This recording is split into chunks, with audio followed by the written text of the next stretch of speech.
Ladies and gentlemen, j'espère que vous allez bien. Et oui, mes amis, cela faisait 7 mois que nous n'avions pas vu le Bitcoin approcher son ATH.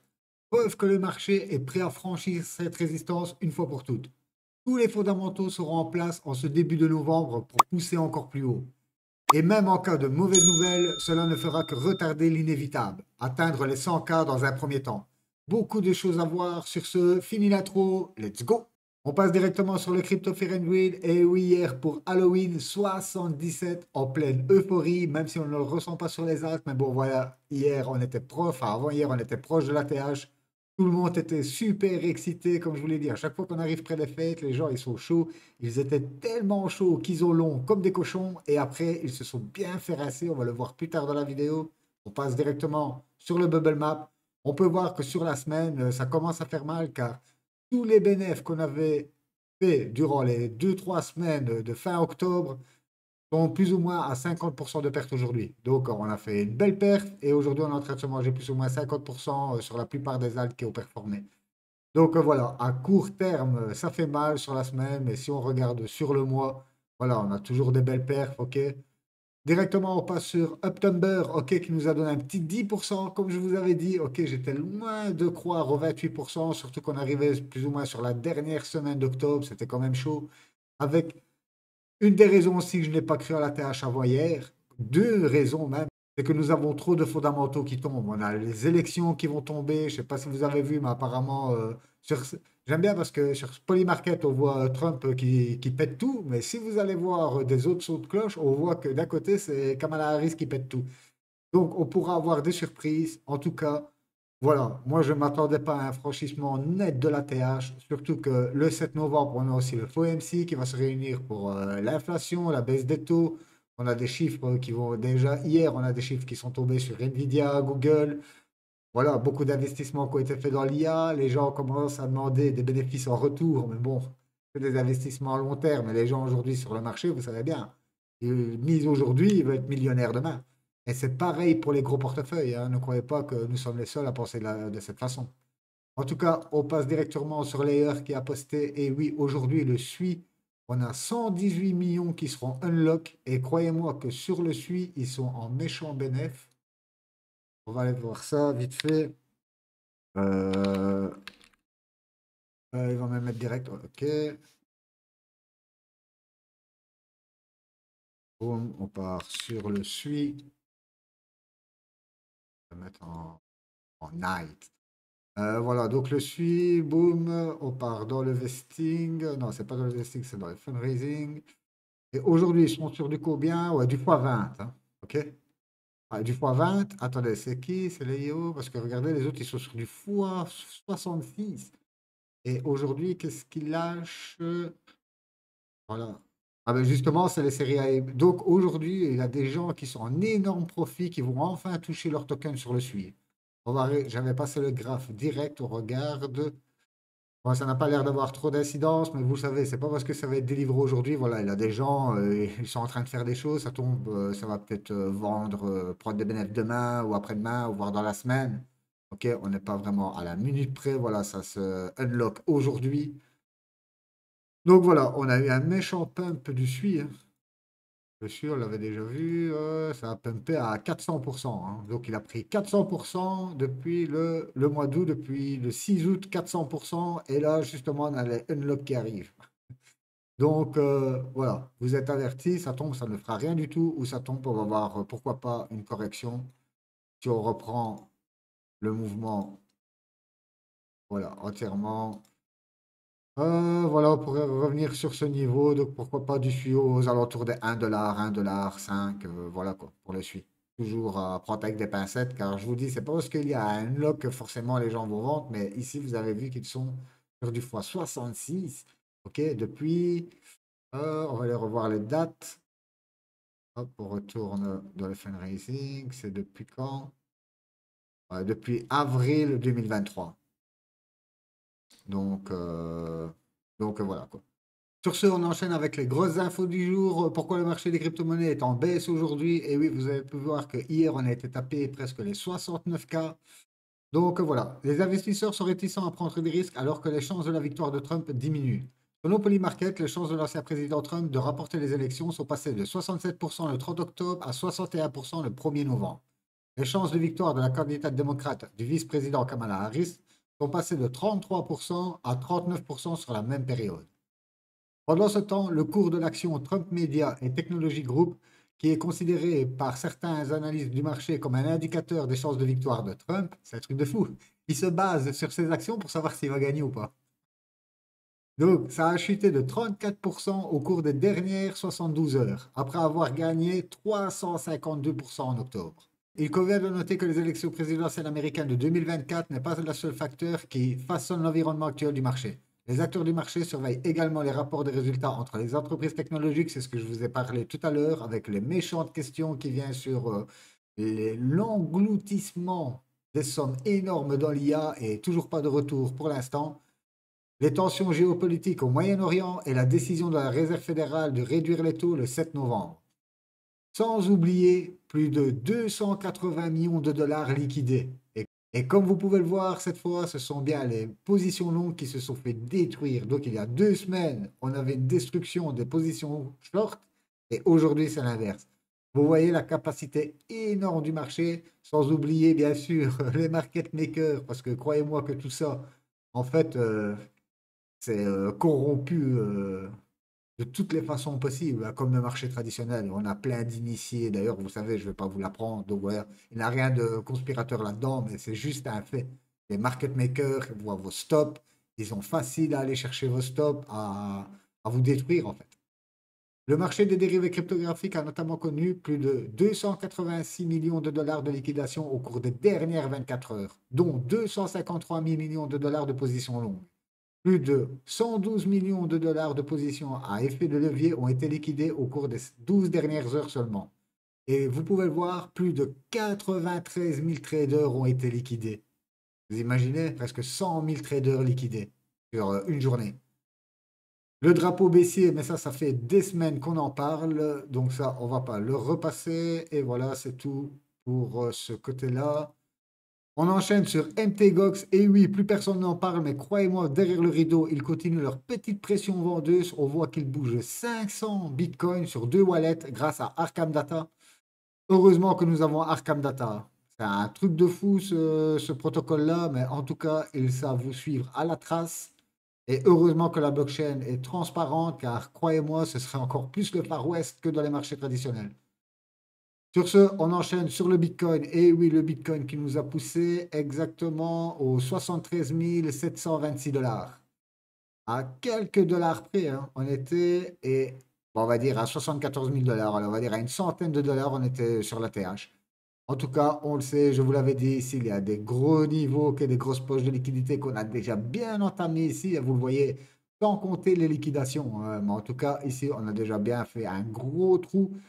Là, l'important aujourd'hui, on en a parlé au début de semaine, c'est que nous avons un gap. OK, on va regarder ça directement sur le CME.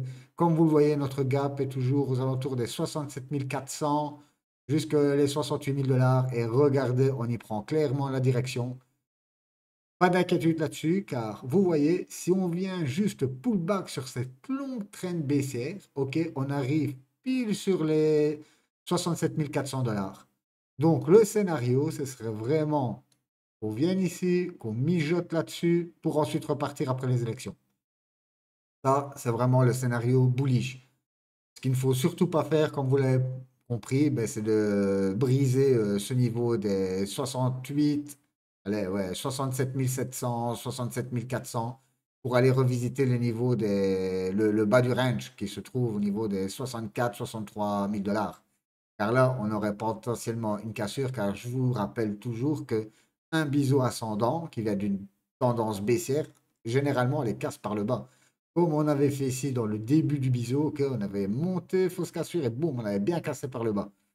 Donc voilà, ici, c'est impératif de venir faire ce pullback sur cette trend baissière et de rester au-dessus, ok?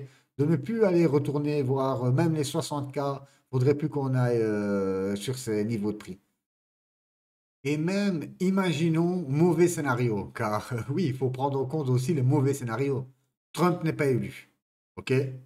Catastrophe pour le BTC, Trump n'est pas élu. Hop, second scénario, on vient briser, bien sûr, les 63K. On se retrouve à venir combler carrément notre gap des 54K. OK. Mais comme on en avait déjà parlé il y a un bail, on garderait quand même une tendance haussière. Tout ce qu'on ferait à ce niveau-là, ce serait reporter le bull run, OK, sur le début de l'année. Comme à l'ancien bull. À l'ancien bull, on repartait à la hausse et puis on s'est pris le Covid dans les dents. Mais comme vous le savez, le Covid, voilà, ça a été vite vendu, vite racheté. Donc aujourd'hui, on pourra avoir ce scénario-là où Trump ne serait pas élu, car oui, il faut prendre ça aussi en compte. Et en tout cas, croyez-moi que pour ma part, si on revient à des niveaux de 54 000 $, les altes, c'est clair et net qu'elles vont en subir la Bitcoin dominance qu'on va aller voir d'ailleurs tout de suite. Hop, on est là. Regardez, on a encore fait un nouvel ATH. Diminuer tout ça pour voir un petit peu où nous en sommes. On va passer en weekly. Voilà. Voilà. Donc, on vient pile poil venir sur tout le retracement de cette baisse. OK? Nous sommes sur les 0,618 comme vous le voyez ici. Très, très grosse résistance. On peut le voir ici. OK, on a une résistance ici, ici, ici. OK? Ici, on voit que ça mijote. Ici. Donc, à voir. On va pas déborder un petit peu, ok, venir taper les 61, 62% et ensuite enfin plonger. Oh là là, quand nous aurons cette phase-là, là vous allez vous rendre compte, pour ceux qui n'ont jamais eu de bull run, c'est quoi un bull run. Mais pour l'instant, nous n'y sommes pas. On voit qu'on avait vu ça ensemble depuis janvier déjà. On avait tracé tout ça ensemble hein, depuis janvier et on voit que la Bitcoin a bien été recherchée ces niveaux-là. C'était quand même facile à voir, ok, aucun volume qui avait été travaillé ici. Donc voilà. Là, on arrive sur des belles résistances, des beaux supports. Travailler encore un petit peu ici dedans avant de casser tout ça par la baisse. Et on avait aussi une autre bonne news. Oh là là, ça m'énerve. Ouais, j'ai pas fait de vidéo mi-semaine car j'avais un méchant mal de gorge. Donc voilà, ici, on a bien sûr les stablecoins, ok, tous les stablecoins. Et vous pouvez voir, si on enlève les dessins 2 secondes, voilà. Ok, on a eu notre décrochage ici, juste en janvier 2023, quand ChatGPT, tout ça est sorti. Gros décrochage ici, ce qui a profité énormément en crypto. Vous pouvez voir que depuis mars, donc depuis qu'on a commencé notre règne sur le Bitcoin et comment dire, le, oh là là, la tuerie sur les altcoins, car c'était carrément une tuerie cette fois, ok, moins 80%, 70%, 60%. Depuis mars, on peut voir qu'elle repart à la hausse, ok, et nous, on va remettre maintenant le graphe, ok, on avait bien identifié ici ce canal ascendant, qui vient d'une tendance baissière. Donc, pareil, plus ou moins que pour le Bitcoin. OK, c'est pas un biseau, mais c'est un canal ascendant. C'est un peu familier. Tout ce qui change, c'est le pourcentage de cassure à la hausse ou à la baisse. En tout cas, ici, si je retire ce qu'on avait dessiné ensemble, on voit vert. Voilà, on vient enfin de casser, ok, cette grosse trend haussière et on vient justement de pullback dessus. Donc, pourquoi pas maintenant continuer à enchaîner plus agressivement, ok, comme on le voit ici. Vous voyez, on a eu la cassure, pullback, et puis on a commencé vraiment agressivement à changer de direction. Donc c'est ce que je m'attends maintenant à voir aussi ici. Pareil, dès qu'on va voir bien sûr les USDT commencer à décliner, ben, vous pouvez vous dire que toutes les altes, vous commencez à en profiter. Donc voilà, on a deux gros indicateurs, la Bitcoin dominance qui est pratiquement sur les tops et on a enfin les stablecoins qui cassent par le bas. Donc voilà, des bonnes news qui sont dans le fond. OK. Il nous reste un peu de temps, donc on va enchaîner sur quelques autres. On commence bien sûr par le Solana. OK, le Solana reste toujours dans son petit range entre les 120 $, un peu plus bas, ouais, 118 $ on va dire, et les 192 $. Si je retire juste ça et contraste, hop, voilà, en grossier, hein, OK, on peut voir pourquoi pas, je dis bien pourquoi pas, un énorme bull flag. Alors là, l'objectif de prix, donc je reprends le mât, oh là là, je reprends le mât, on le reporte ici à la cassure, et ça nous amènerait, accrochez-vous, à un Solana à 1600 $. Énorme hein, si cette pattern se réalise. En tout cas, voilà, nous sommes vraiment, on va le dessiner, hop, voilà la figure du bull flag, et on peut voir que ça y ressemble méchamment pour l'instant. Là, c'est toujours à prendre en compte, mais on a plusieurs petites patterns ici, que ce soit l'énorme ici, on voit aussi Couple Handle, ok, on en parle aussi, elle s'affiche sur le Bitcoin. Tous les objectifs de prix de ces patterns-là visent plus ou moins les 1500 ou 1700 $. Donc voilà, pour moi, le Solana, ce bull run, ça va bien. Hop, on va enlever tout ça, on va revenir sur notre bloc. Voilà, pour moi, ça va être un des gros gagnants de ce bull run, hein, le Solana. Nous avons déjà fait, comme on l'avait vu lundi, une belle percée. Là, on est quand même passé de les 8 $, hein, 8 $, 172 $. On a été tapé les 200 $. On n'a même pas encore revu la TH qui est à 260 $. Donc voilà le Solana. Très bonne crypto. Ok, le ton qui continue à arriver tout petit doucement. Regardez le ton, je vous en parle depuis qu'on est ici. Ok. On est rentré une fois, moi je suis rentré une fois ici aux alentours des 5 $ quand on a eu ici ce petit rebond. Et voilà, première entrée, j'ai encore une entrée qui est en attente. On vient doucement mais sûrement revenir sur ce support et voir comment ce support réagit ou si on reste au-dessus du support. Une entrée ici et là, on patiente pour voir si on n'a pas un setup qui se dessine plus tard. En tout cas, voilà pour le ton. On a le SUI, on l'a vu, le TIA, les gens, voilà, je vous l'avais déjà dit, ils sont encore en train de pleurer sur le TIA. On a eu un très bon rebond et on revoit du TIA à 4,5 $. Voilà, très compliqué pour le TIA. Qu'est-ce qu'on avait? Le Tron. Le Tron, lui, ça part toujours to the moon. OK. Aucune correction. Le Tron, on dirait la Bitcoin dominance. Ça monte doucement, mais sûrement. Très peu de possibilités de rentrer, car à chaque fois que ça casse, on dit ça va bien casser, revenir chercher des plus bas. Et non, en fait, on trouve toujours cet énorme support, voir jusqu'où ça va tenir. Mais en tout cas, comme vous le voyez, ici, je suis en weekly. Et vous voyez quoi en weekly? Que les moyennes mobiles sont parfaitement alignées. Ok, c'est ça qu'on veut voir sur le BTC. Et pourquoi pas rebondir, rebondir, rebondir, rebondir là-dessus jusqu'au moment où on va venir casser tout ça. Et voilà quoi. Qu'est-ce qu'on avait? Le Caspa. Le Caspa qui revient encore une fois en bas du range. Le Caspa, énorme opportunité aussi sur le Caspa. Nous sommes à combien de discount? Hop, Caspa, 50% hein, pratiquement. C'est déjà des bons discounts de ça, les gars, hein. 50% sur une bonne crypto, comme je vous rappelle, c'est du minage. C'est ultra rapide. C'est un beau projet, grosse communauté, beaucoup de gens qui minent du Caspa. On enchaîne directement avec de l'IA, justement. On avait le projet OXO, ok. Moi, j'avais fait une première entrée ici. Après un retracement de 80%, on revient sur le même niveau que mon entrée. Depuis mon entrée, on avait fait un beau pump, hein. 123%.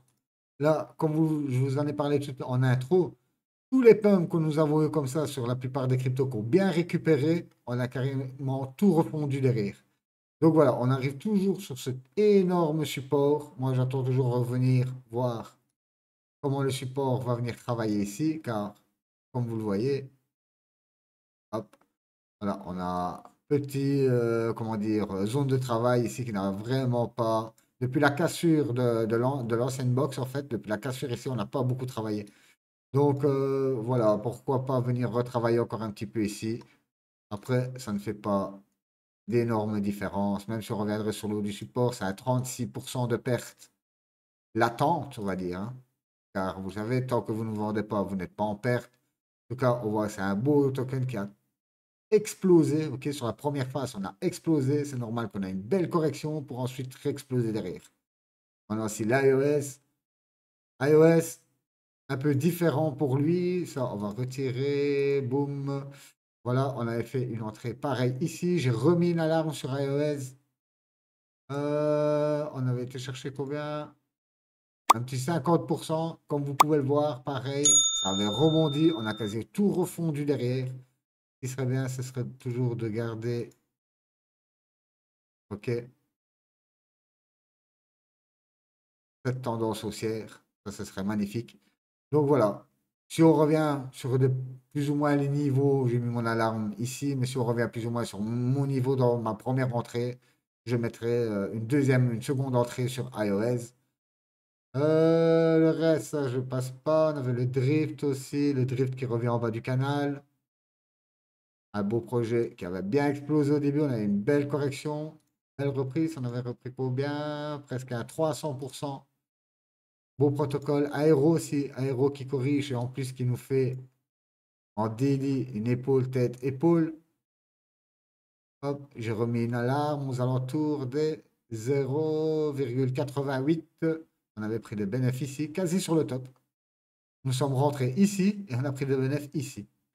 Ça, c'était énorme. Mais après, quand on voit une telle percée et qu'on arrivait sur des grosses résistances, voilà, c'était quand même envisageable que les gens, après autant de pourcents, on prend des bénéfices. Surtout que, comme je vous l'ai dit, franchir la tâche maintenant, en vue de tout ce qui arrive, c'est pas très crédible. On avait aussi le Metaplex. C'est pareil, Metaplex, regardez, on avait eu des beaux rebonds.